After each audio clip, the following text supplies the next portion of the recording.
But I'm not playing the role you wrote for me. My voice didn't shake. Not once. I looked at Nathan. You wanted a fresh start? You've got it. But not as a hero. As a warning. Then I stepped aside. And Michael walked into the light. In that moment, the entire ballroom exhaled. Michael stood tall, quiet, composed. He placed a folder on the table in front of Elaine. Original partnership documents, he said calmly. I still legally own 25% of Eastwood Financial. And I'll be filing to claim it Monday morning. Elaine's mouth opened, then closed. No words, just panic behind her eyes. Nathan whispered something, inaudible. Michael didn't look at him. Then I gave them the final blow. I'm pregnant. The room went silent. This child will never know manipulation dressed as tradition, or control masked as legacy. This child will know freedom. Real freedom. And with that, I placed the mic on the table and walked away. I didn't look back. Not when Nathan called my name. Not when Elaine hissed at the coordinator to kill the spotlight. Not when Richard Eastwood slammed his fist on the table, rattling the silverware. I just kept walking. Past the rows of stunned guests.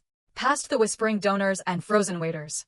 Out into the night air that felt sharper and cleaner than it had in years. Michael caught up to me on the steps. He didn't say anything, just placed a hand on my lower back, steady and quiet, the way a person does when they've known fear and chosen peace instead. I took a deep breath. For the first time in a long time, it felt like mine. Nathan came out after us. Pale, wide-eyed. I ask you. This isn't over, he said, voice shaky, almost pleading. No, I replied. It's just not going the way you planned. He looked at Michael, then at my stomach. Something flickered behind his eyes, panic, maybe? Or regret. Too late either way. I didn't owe him a speech. Not anymore. You let them erase me, I said softly. You helped them. And now you don't like the ending. He opened his mouth. I raised a hand. Don't. You toasted to your freedom, Nathan. Tonight, you got it. Then I walked to Michael's car. Got in. Closed the door. The city lights blurred as we drove. Neither of us spoke for a while. There was nothing left to explain. When we reached his apartment, I changed out of the blue dress. Folded it carefully. Placed it in a box. Not because I was keeping it, but because it deserved to be tucked away with ceremony. Like armor, retired after a final battle. Michael made tea. Chamomile. No questions asked. Just the calm of someone who knew I didn't need advice. I needed stillness. We sat on the couch. No words. Just breathing.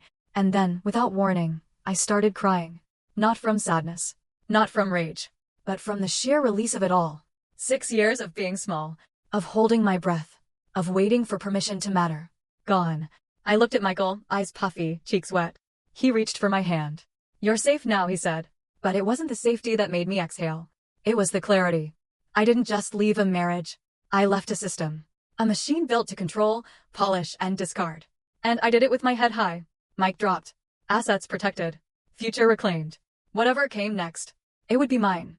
2 weeks after the gala, Nathan was removed as interim partner. Eastwood Financial issued a carefully worded press release citing internal restructuring, but everyone knew. Michael had presented the original partnership documents. The board chose legacy over loyalty and sided with the rightful heir. Nathan never saw it coming. Elaine, in true form, distanced herself instantly. Told reporters she had no prior knowledge of the memo. Claimed she was heartbroken by how things unfolded. Not once did she mention my name. Michael declined interviews. He didn't need a headline. He already had the truth and the paperwork. I moved into a small craftsman-style home on the edge of town. Sunlight hit the kitchen window just right in the mornings. It wasn't grand, but it was mine. Every inch of it chosen. Every room quiet in the way peace is quiet, not absence, but safety. Nathan texted once. Said he was sorry. That he never meant for it to go that far. That he missed the version of me I used to be. I read it twice. And then deleted it. Because the version of me he missed? She doesn't exist anymore. She grew out of the silence he helped build. And now she speaks. The baby is due in the spring. At our last checkup, the doctor handed me the ultrasound printout. Michael watched as I traced the outline with my thumb. He already looks strong, I whispered. Michael smiled, eyes soft. He gets that from you. That night, I wrote something in my journal. A line that came to me as I stood over the donation bin, holding the last burgundy dress Elaine ever picked for me. Power isn't loud. It's steady. It's choosing peace over permission. Voice over silence. Love over legacy. I dropped the dress in without fanfare. No speech. No bitterness.